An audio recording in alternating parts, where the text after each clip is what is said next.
story of Dr. Kildare. Whatsoever house I enter, there will I go for the benefit of the sick. Whatsoever things I see or hear concerning the life of men, I will keep silence thereon, counting such things to be held as sacred trust. I will exercise my art solely for the cure. The story of Dr. Kildare, starring Lou Ayres and Lionel Barrymore. Metro Goldwyn Mayer brought you those famous motion pictures. Now this exciting, heartwarming series is heard on radio. In just a moment, the story of Dr. Kildare.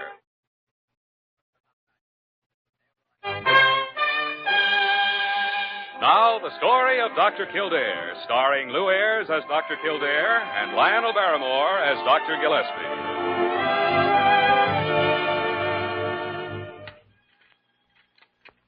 Now, let me have a look at your throat, Mr. Carlton. Open your mouth as wide as you can, please. My throat hurts, I told you.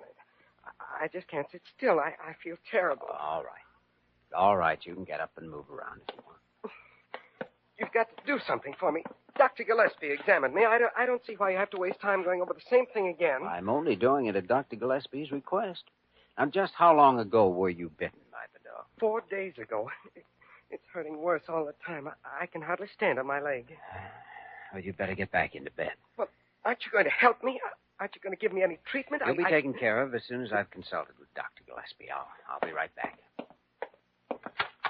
My mother's in the waiting room. Why can't she come in? She can come in later.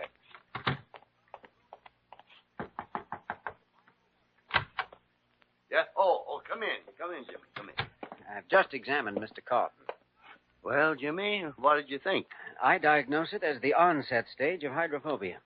4 days after being bitten by a dog? Ah. Well, I know the usual period of incubation is from 3 to 8 weeks. Or longer. Or longer, yes. But just the same, all the symptoms are present. Anxiety, depression, discomfort in the area of the wound.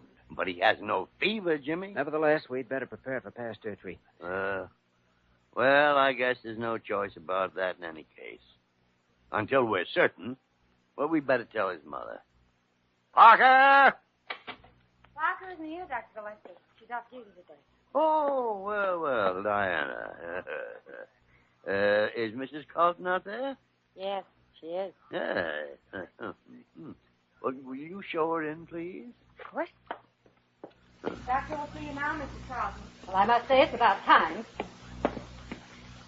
Well, Doctor? I'm afraid we may have to start Pasteur treatment on your son, Mrs. Carlton. I knew it. I told him. I knew something would happen the day that child next door got that mongrel of his. You mean your son wasn't bitten by a stray dog? No. That dog belongs to a boy named Bobby, a spoiled little brat. I knew that animal would bite somebody, and now my poor Edward is here because you say of that. The boy lives right next door to you? Yes. Thank you. Your son is waiting to see you. He's in room 209. Miss Verner will show you the way. Oh, my poor boy. My poor Edward. Jimmy, you better call Wayman. He can drive out in the ambulance and pick up that dog. Yes, we'll need him for observation. With Carlton showing symptoms of hydrophobia, we don't have time for observation. Huh? We must have an absolute diagnosis. Well, that means the animal will have to be destroyed so we can make a microscopic examination of the brain. The dog has to die before we can discover whether Carlton's suffering from hydrophobia, as you think, or hysteria, as I think.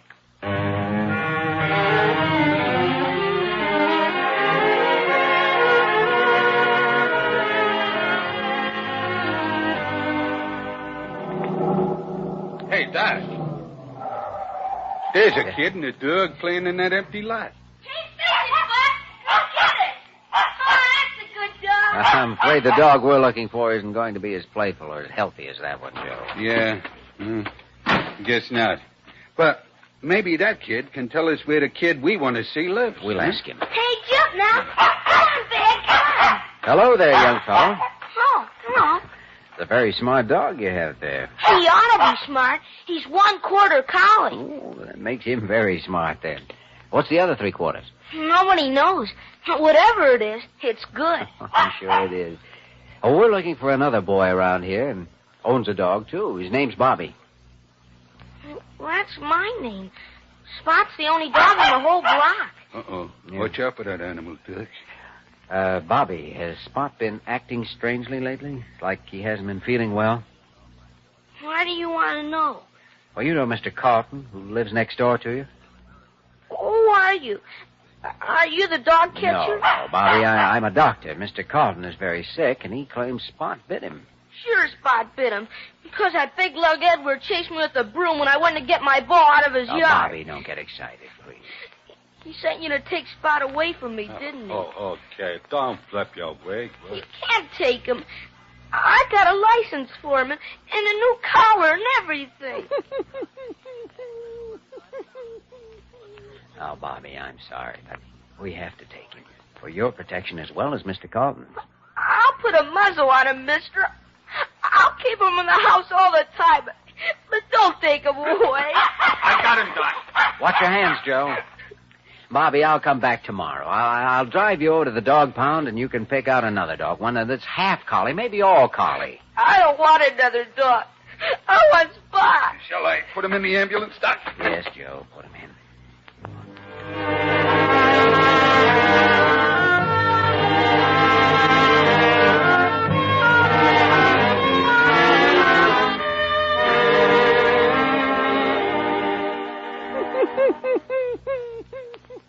So, that's the ferocious beast you brave hunters stalked through the jungles of Manhattan. Well, I didn't stalk him, Doc. I just followed him until I caught him. Too bad he didn't take a chunk out of you. Oh, I wasn't worried about that, Doc. I figured if he bit me, you'd take care of me. Wayman, if that dog had bitten you, I'd have to treat him for ptomaine poisoning. Now, Dr. Gillespie, I admit the dog seems to be all right, but we can't overlook Carlton's symptoms. The dog can't give rabies unless he's got rabies. Why doesn't the dog show some symptoms? They just aren't manifest yet, I guess.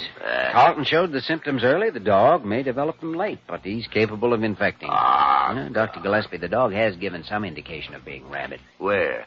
When? What?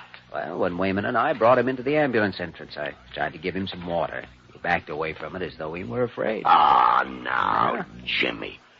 What reaction would you expect from a dog when the dog's been taken away from the master he loves, the boy who feeds him and takes care of him? Well, that's one possibility, of course. I'm telling you that Edward Carlton's suffering from pseudo-hydrophobia, an imaginary ailment brought on by hysteria. Have you ever seen a case of pseudo-hydrophobia before? No, confound it, no, I haven't. But you know it isn't exactly rare. Give the animal some consideration. Well, I want to, Dr. Gillespie, but we've got to consider the patient, too. Pasteur treatment isn't any fun. Oh, neither's being killed. The dog won't enjoy it. Oh, look at the poor thing, licking my hand. I could give Carlton a worse bite than he did. Well, you're right, Jimmy. The patient comes first. Take the dog to the lab, chloroform, and call me when you got the brain ready for examination.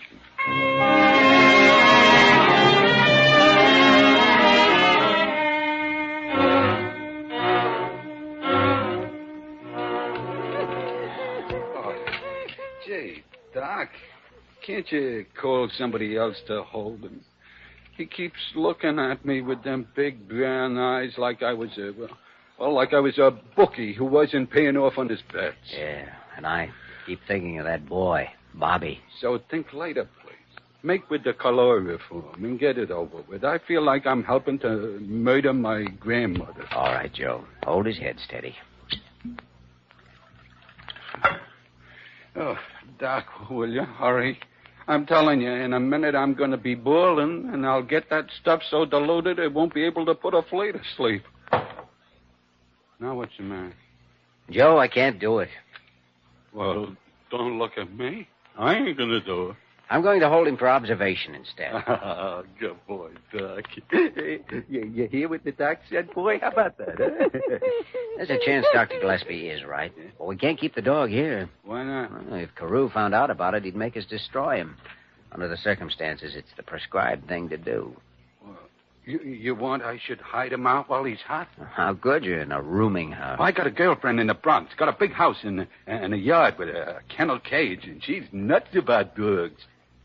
Matter of fact, she's kind of a dog herself. Well, Would you tell her to keep the dog caged and stay away from him? Oh, sure. I can go up and feed him myself. All right, you go ahead. But if he starts to act strangely, you let me know right away. Sure thing, Doc. Come on. Dr. Gillespie, you better be right, for both our sakes.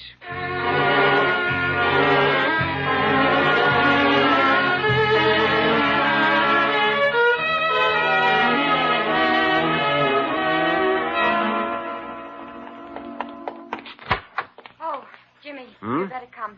Well, what is it, Diana? Dr. Gillespie wants you right away. Something wrong? Well, it's Mr. Carlton. He's worse. Oh, I see. He's paralyzed and behaving very strangely. He sounds like he's growling. In here.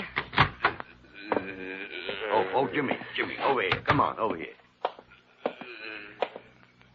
Oh, he looks pretty bad. Yeah, I'm afraid you were right, Jimmy. Oh, but it could still be pseudohydrophobia, as you said. Not with these advanced symptoms. The pseudo cases don't go beyond the common symptoms they've heard about. They don't know enough about the disease to simulate the paralysis stage. Okay, we'd better start Pasteur. The moment we finish examining the brain of the dog. Is he ready? Dr. Gillespie, I sent the dog away, alive, with Wayman. You sent... Oh, we got to get him back, Jimmy. He's a menace to anybody who gets near him. We've got to get him back here and destroy him.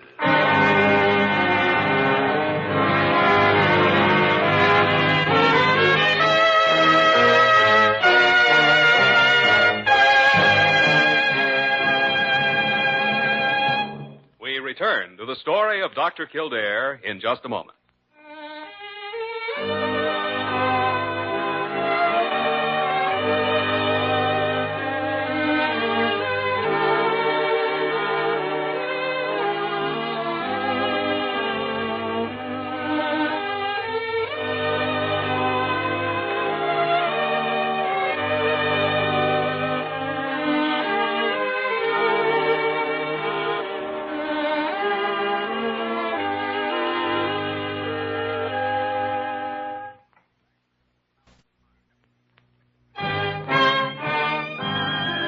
Now we continue with the story of Dr. Kildare, starring Lou Ayres as Dr. Kildare and Lionel Barrymore as Dr. Gillespie.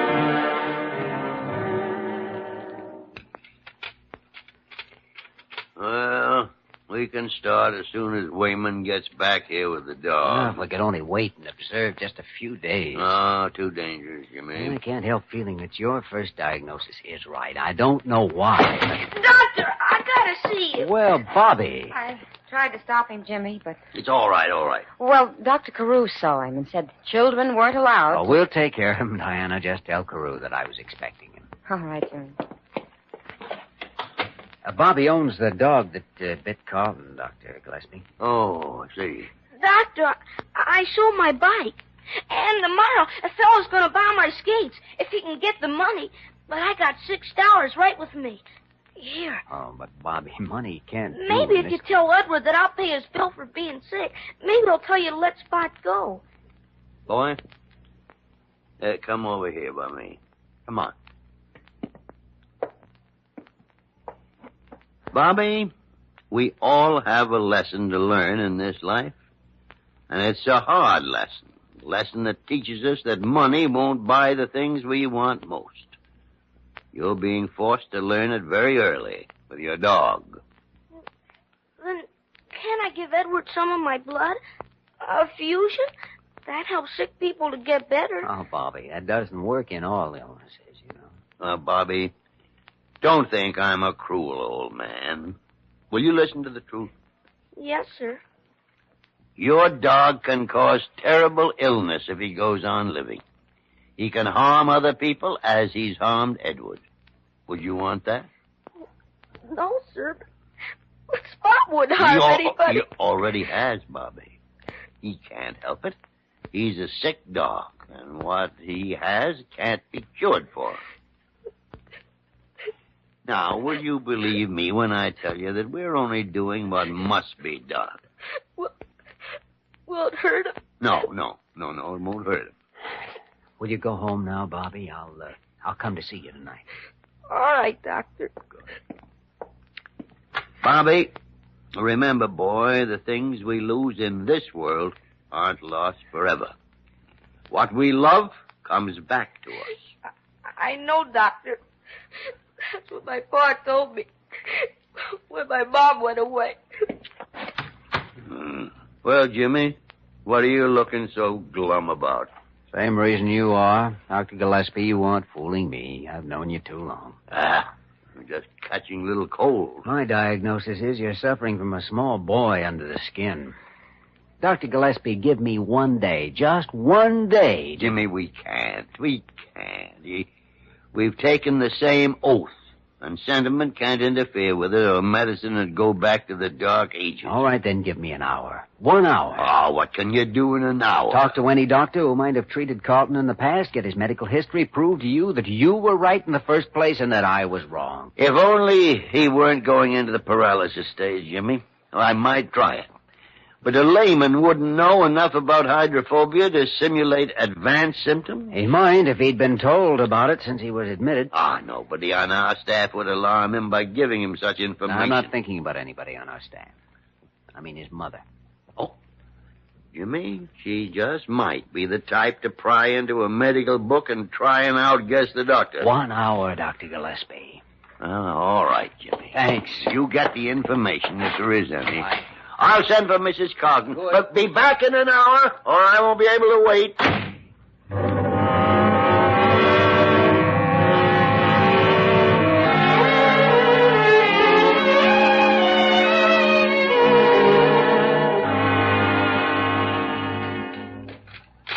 All right, Diana. You don't have to strap him down.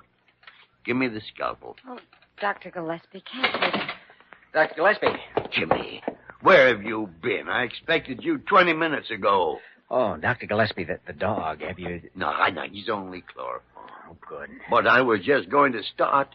Carew has been screaming for the test, and Mrs. Carlton's backed him up. We won't have to make it now. Oh, Jimmy. You mean you got some information? Yes. Edward Carlton has a history of asthma since he was 5 years old. That isn't necessarily psychosomatic, Jimmy. Well, I think it is in this case, and so does the doctor who brought him into the world. A chronic asthmatic is usually born with some evidence of an eczema rash. If the asthma is hereditary. Carlton's asthma is primarily caused by an allergy to dogs, though. Well, that does make a difference. And it didn't start until he was 5 years old. That's right. And I think I know why. So do I. Come on, let's have a talk with Mrs. Carlton.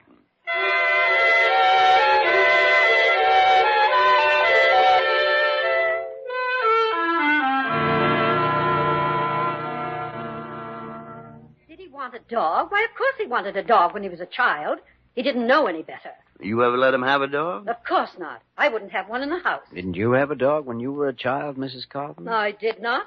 My family wouldn't have permitted it. Or didn't you ever want a dog? Well, when you were a child, I mean? Well, I may have wanted one, but I never got one. How old was your son when he started to want one? Oh, how should I remember that?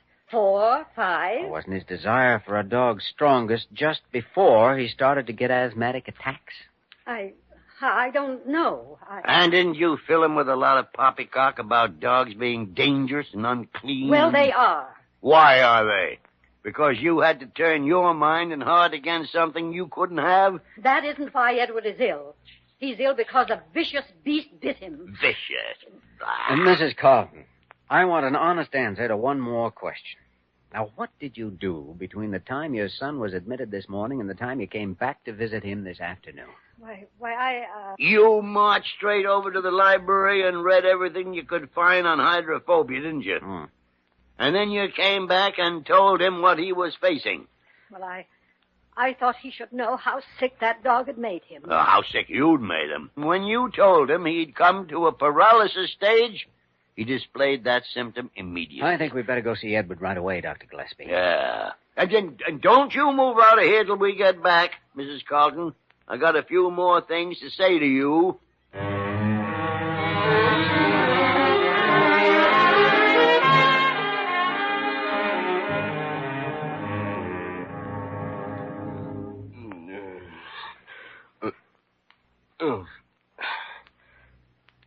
Hello, Doctor. I feel sort of... You've been under sedatives for a few hours to quiet your nerves. Have you started the treatments yet? Treatment's all over. How long have I been out? Only a few hours. But it takes from 15 to 21 days for Pasteur treatment. My mother told me. Your mother told you too much. You haven't got hydrophobia. I was bitten. You saw the bite. It's right here. Well, for a fellow who was paralyzed a few hours ago, you can sit up pretty quickly and throw those covers back, can't you? Carlton, you need treatment for neurosis, not hydrophobia. Get up out of that bed and get your clothes on. But where am I going? Home, so we can have that bed for somebody who's really sick. You mean you're not going to do anything to help me? Oh, we'll help you all right, sure. I want to see you for an hour a day, every day for the next month. It'll take you that long to realize what a sap you've been.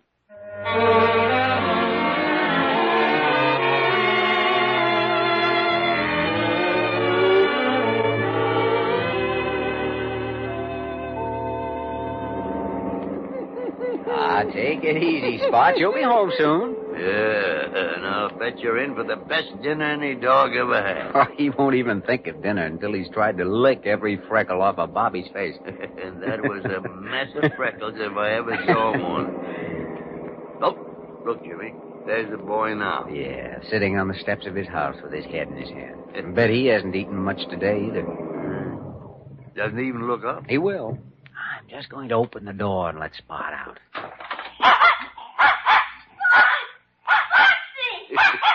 Jimmy, there aren't many living things that glad to see each other. I can't tell which one of them is wagging most, boy or dog. Look, he finally saw us. He's coming over. Well, everything all right now, Bobby? Oh, gee, Doctor. Gee whiz. Can he stay? Well, he can stay if you want him. Oh, I want him all right. Honest, I do. Honest. Do you believe him, Jimmy? Oh, I think he might be telling the truth. Well, I guess you can keep him, Bobby. But we're sending you something you're going to need. It's a new bike, Bobby, to replace the one you sold. A new bike? Yeah. Gee. Well, goodbye, Bobby. Goodbye. Come on, Spot. I got a big bone for you. He didn't seem too happy about the new bike. Oh, he will be later, Jimmy. Not now. All he cares about now is that his dog's home again.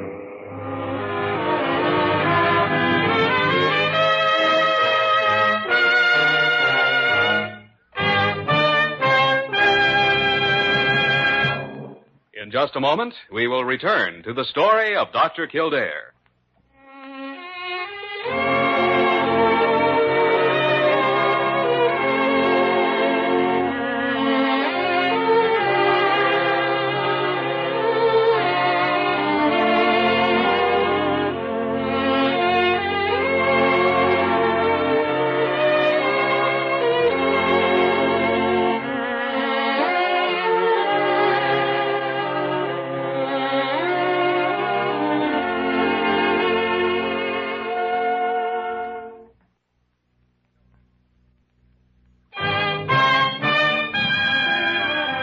Once again, the story of Dr. Kildare, starring Lou Ayres as Dr. Kildare and Lionel Barrymore as Dr. Gillespie.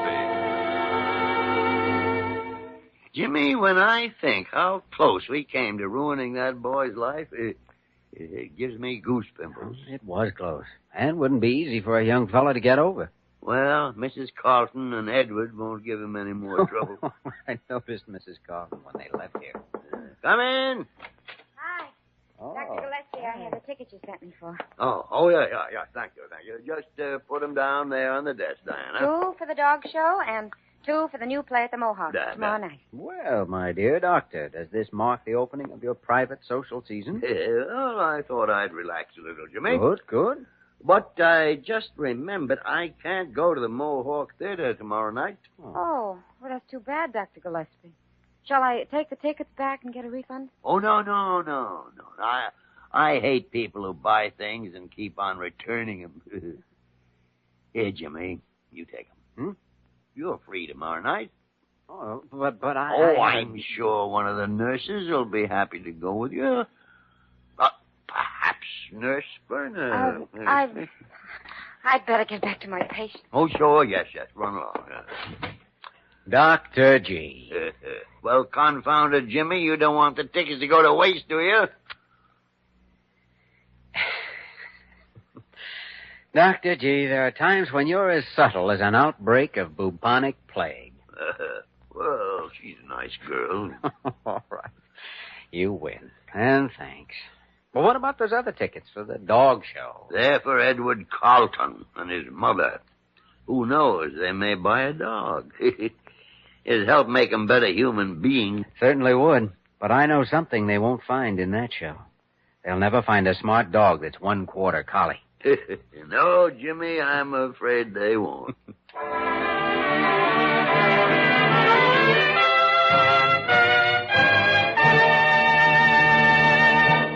You have just heard the story of Dr. Kildare, starring Lou Ayres and Lionel Barrymore. This program was written by Joel Murcott and directed by Joe Bigelow. Original music was composed and conducted by Walter Schumann. Supporting cast included Georgia Ellis, Ed Max, Isabel Randolph, Jeffrey Silver, Perv Pullen, and Vic Perrin.